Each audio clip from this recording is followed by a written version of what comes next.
I don't know if you heard a term called minimalist. I think it became a little buzzword before, but I think most of the time people think that minimalist has nothing to do with it because it's often considered as a lifestyle of not having possessions. But today what I wanted to show you is minimalist is not a lifestyle, but it is a powerful mindset that will help you to simplify your life and amplify your purpose. I myself I encountered this minimalist approach and went through on a couple of transitioning phase as a person who left corporate to be independent, freelance, and pursuing and living on my own terms. And really requires a discipline to leave corporate. And so discipline is something really important in my life now. And this minimalist approach has really reinforced my life. So I used to live in a city and I wasn't very aware of the life that I had. It felt like just Tokyo was sort of driving me through this city life, city activities, like all your friends, all your like possessions, all the cool things you want to buy, and the time that it was taken from the work I was doing. And then all the information, all the ads, all the noises that I used to have was people, information, friends, relationship, information, work, time, possession. All these things were like basically something to really distract you by consuming, by possessing, right? So there was one time in COVID where our lives felt very monotonous. It was just not exciting at all. So we decided to move to the Seaside in Japan, which is kind of like down south of Tokyo. We live very close to the seaside, really enjoying that, the ocean, enjoying that beach with no noises, like natural and sea breeze and that kind of noise, which was denoising all the things. And at that point, I started to feel like, okay, like when I was in Tokyo, I was really overwhelmed by all that kinds of information, people, material possessions. Then I started to feel very comfortable in the beach side because you're denoising yourself, and then somehow you're kind of starting to hear yourself, you're hearing yourself talking instead of always being talked or communicated to you from the external environment in the city life, right? This is the first time I noticed that I needed to denoise and minimize simplify my living. But the problem is that I was bringing a lot of stuff from Tokyo. When we moved from Tokyo to Shonan, I had so many things I wanted to bring it to Shonan, and I was still buying more furnitures, more containers, and more things like gadgets and all that kind of things. And that was still like one big problem I had. And then the question is like, how did I get away from that material possession? It was so difficult to remove all these like material possessions. So that's when it comes to my chapter 2 on going on a backpack travel. If you wanted to know why we backpack the world and backpack to South America and Africa, you can visit my profile and check out the video there. Put in the link as well. So basically we went on a backpack travel, being a cheapskate, and also wanted to always keep our luggage with us because we were in South America and Africa. It's the first time we're going there officially. So it was naturally just insecure to, put your luggage away for some storage, right? And then, so what we learned in that terms of minimalist approach is we always have to make sure that we keep things minimal because we always have a heavy backpack to travel around with. So each time when you're trying to buy something new, you always need it to throw something away because the bag capacity is already decided. So how I was doing it is like I had 3 compartments in my backpack, 40 liters from Decathlon. And then the first one was basically clothing and some camera stuff. And then the second one was like toiletry and also camera and gadgets. And then the third one is basically my toiletry. Wait, did I say toiletry already? But anyway, you have to put 3 things in a different category, right? So, and then we naturally learn to have all the things that we threw away before we go on a backpack.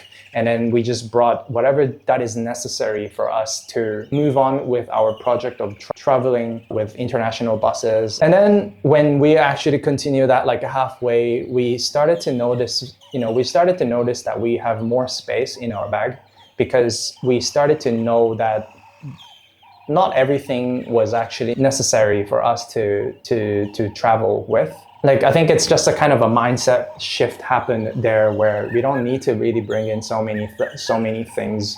We don't really need to bring in so many things. We threw a lot of like clothes, so we didn't buy any souvenirs. We didn't buy, and I think the mindset we had was more like, if one material possession we have, it should at least serve two purpose. Like, for example, like if you have one underwear that can be used in swimming, or we can use like shoes that can be used in as hiking as well as for the water trekking kind of thing, right? So one material possession should have two practical uses, let's say. It's something that we still apply in everyday life. That's how we kind of the rule that we're starting to notice, and we find it very easy to travel with lesser and lesser stuff every day. And that just gave us a really simple daily life where you make your choices more clear. Even like the clothes that you wear every day, like you don't need to really decide what to wear. You just pick whatever that feels right for you. So, well, then the backpack travel finished in 1 year, 1.5 years. Now we're actually back in Tokyo again because of our career things that we wanted to do. So back in the city where all the noises. So you may ask, why are you back here again? But one is to stay in the city to network and apply this into our business opportunities. But at the same time, with the power of minimalist mindset, this is going to help us. So for example, so this is like an apartment in Tokyo, quite a central area. Naturally, in the living room, we're still figuring out what to buy, but try not to actually buy so many stuff. All we needed is actually a small table and also just a bed that can be folded. So whenever people, if friends come over, we can fold the bed and then make it in a sofa with a blanket or stuff. Naturally, we are very, very clear with what we want to do now. We're very clear with what we wanted to do. And I think less stuff really means more space for you to think about things that matters to you. Sometimes our friends will tell you that, you want to be a minimalist just to save money or for the economic benefits. But what I think minimalist mindset is actually about letting things go away, like things as in material possessions, your friendship, your relationship, your friendship, your time, your everything, like all these things that doesn't matter to you, to go away so that you can focus on the things that matters to you. So for me, I still play golf, and golf sets is something that I'm not going to throw away because it's something important to me. If you lose me the golf part, it's not going to happen, right? So that's going to stay. But everything else, like, my other camera gears, like extra pairs of extra cameras or extra clothes, all that kind of things, now I do not buy anymore. And even for clothing, I'm also trying to keep it simple. Probably just like I have 3 or 4 more shirts like this, so I don't need to think about it every day. And whatever things that microwave or the cooking gears, we make sure that one cooking gear can serve 3 or 4 multiple purposes, multiple practical uses, to make sure that we have minimal things in the house. Yeah, I think it's also same for friendship and relationship. All the friends that you used to hang out with.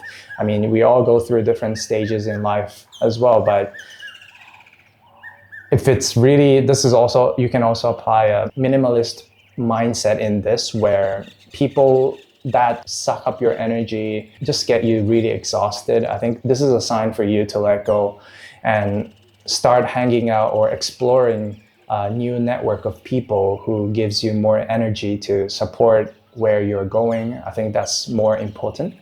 I hope you have some takeaway from this. And if you ever have a problem like unmotivated and like no purpose in life, and if your room is like really messy, you have so many things, I suggest that you can, categorize them into 3 different categories. So one is the things that you will still need every day, or you will not throw away, including all the things you love, right? And then second is like all the things that you are not really using. So maybe you can just group them together. And then maybe in one season or 1 year, if you're not still using it, just chuck them all away or sell it out. And then the third is if you're sure you don't need it, just really chuck it.